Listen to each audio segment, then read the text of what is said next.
So in the last video, I told you about the problems with traditional vector RAG, the cost, the chunking complexity and the lost structure. But sometimes it's easier to understand with a story, so I'm going to tell you one. Imagine a detective. She's investigating a fire at a factory and she has 500-page logbook from that factory. Every single page contains maintenance record, inspection notes, and repair logs. Somewhere in those pages is the answer to her question. And here's her question.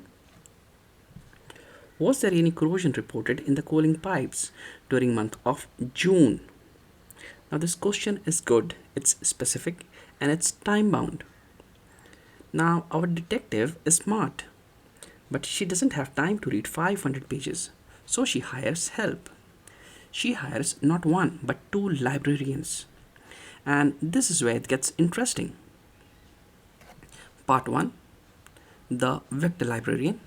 The first librarian, let's call her as V. Now V is expensive. She has a massive warehouse and a team of assistants. Here's what V does. She takes the logbook and she rips out every single page. Then she tears each page into tiny strips of paper, hundreds of strips or maybe thousands. Then she takes all those strips and she arranges them into 3D space. Every strip gets placed near other strips. That means similar things. For example, corrosion strips goes near corrosive or corrosion strip. Pipe strips go near the pipe strips. Temperature strips go near the temperature strips. It's a giant cloud of meaning. And this whole process cost a fortune, a lot of money. Expensive GPUs, specialized softwares, expert consultants. But V promises, give me your question and I will find you the strip that is most similar in meaning. So our detective asks her question. Corrosion in cooling pipes during June. And V, the librarian, runs to a 3D warehouse and she searches. She finds strips that mention corrosion, she finds strips that mention pipes, and she finds strips that mention cooling system. Semantically similar, close in the meaning, in fact closest in the meaning. She brings them back to our detective. But here's the problem. The strips are from July, from August, and from September. Similar meaning, wrong month. Our detective is frustrated. I asked for June, she said. Oh, I'm sorry, the librarian replied. These strips are semantically similar to your query. I don't understand month. I only understand meaning. Detective pays the bill and walks away disappointed. Part 3. The structured librarian. Now, detective hires a second librarian.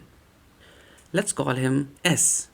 Now, S is quiet, low-key, and cheap. He doesn't have a warehouse. He doesn't have assistants. He has only one thing, the table of content. He opens the logbook and looks at the very front. Chapter 1, January. Chapter 2, February. Chapter 3, March. Chapter 4, April. Chapter 5, May. And Chapter 6, June. Page 174. Now S doesn't rip anything. He doesn't rearrange anything. He just reads the structure that was already there. Detective asks her question again. Corrosion in cooling pipes during June. The new librarian says, one moment please. He turns to chapter 6, page 174. Then scans the section title, Cooling System Maintenance. And there it is. Pipe corrosion observed on June 18th. Exact, perfect and certain. Now our detective pays S a fraction of what she paid to V, the previous librarian, and she gets the correct answer. So here's the lesson. The previous librarian found the meaning, but the current one found the truth.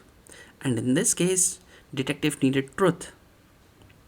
This is the difference between vector RAG and vectorless RAG, or vector search and structured navigation. Similarity versus certainty.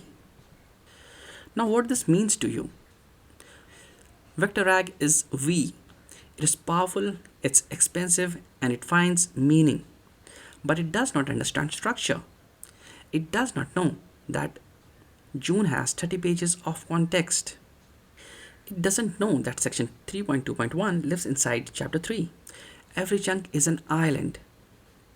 And page index in BM25 is S, the librarian S. They are cheap, they are fast, and they find truth. But they need structure to work. And that is why in the upcoming lessons, we are going to build both. We are going to build BM25 and we are going to build page index from scratch. And then we are going to combine them into a hybrid system that gives you the best of both the worlds. So if you are ready to stop embedding and start finding, head over to the next lesson where we write our first line of code. No vectors, no embeddings, and no databases. Just structure and an LLM. I'll see you there.